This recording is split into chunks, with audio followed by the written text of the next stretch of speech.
দেশের বিভিন্ন স্থানে থানা ও পুলিশের ফাঁড়ি থেকে লুণ্ঠিত ১,৩৮৪টি অস্ত্র এখনও উদ্ধার করা যায়নি বলে জানিয়েছে পুলিশ সদর দপ্তর।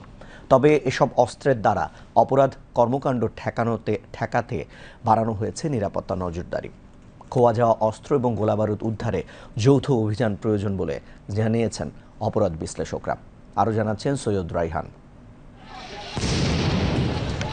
জুলাই গণ অভ্যুত্থানে আওয়ামী লীগ সরকার পতনের পর রাজধানী সহ দেশের বিভিন্ন এলাকায় থানা ও পুলিশ ফাঁড়িতে হামলার ঘটনা ঘটে।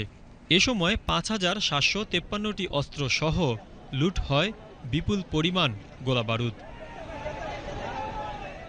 সাম্প্রতিক কিছু ছিনতাই ও ডাকাতির ঘটনায় গ্রেপ্তার আসামিদের কাছ থেকে মিলছে পুলিশের খোয়া যাওয়া অস্ত্র ও গুলি।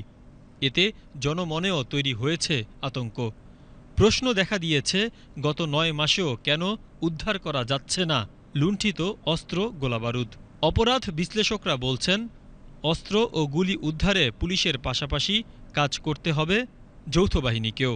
নির্বাচনের প্রসঙ্গ বা নির্বাচনী আলাপটা যত বেশি ঘনিয়ে আসবে, অস্ত্র ব্যবহার কিন্তু নতুন কোনো কিছু না, এবং সেক্ষেত্রে এই ধরনের লাইসেন্স বহির্ভূত অথবা পুলিশের আওতার বাইরে রয়েছে বা লুট করা অস্ত্রগুলো কিন্তু ব্যবহার করার ঘটনা অতীতে আমাদের ঘটেছে। তো সেই জায়গা থেকে শঙ্কার মাত্রাটা কিন্তু এককেন্দ্রিক না, বহুকেন্দ্রিক শঙ্কা বা ভয়ের জায়গা আছে।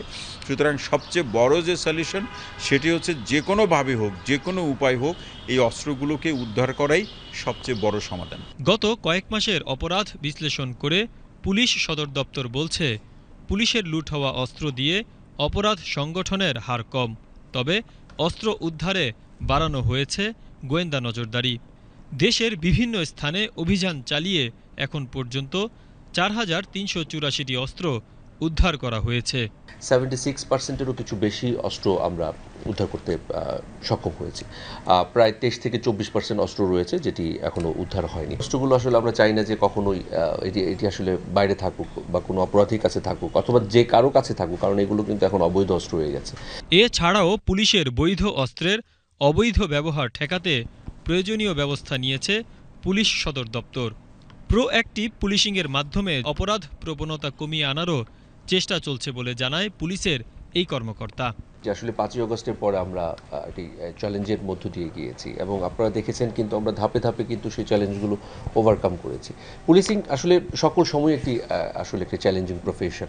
আমাদের কাজ করতে গেলে বিভিন্ন ধরনের চ্যালেঞ্জ নিয়ে কিন্তু আমাদেরকে কাজ করতে হয়, এবং মাঠ পর্যায়ে পুলিশ যারা আছে তারা কিন্তু এখন পেশাদারিত্বের সাথে আন্তরিকতার সাথে কিন্তু তারা কাজগুলো করছে, এবং তারা যাতে তাদের দায়িত্বটা পেশাদারিত্বের সাথে পালন করে থাকে সেজন্য কিন্তু প্রতিনিয়তই হেডকোয়ার্টার্স থেকে কিন্তু মাঠ পর্যায়ে কিন্তু নির্দেশনা দেওয়া হচ্ছে। থানা ফাঁড়ি থেকে লুট হওয়া অস্ত্র উদ্ধারে জনগণের কাছ থেকেও সঠিক তথ্য প্রত্যাশা করছে পুলিশ সদর দপ্তর। Syed Raihan, BTV news, Dhaka.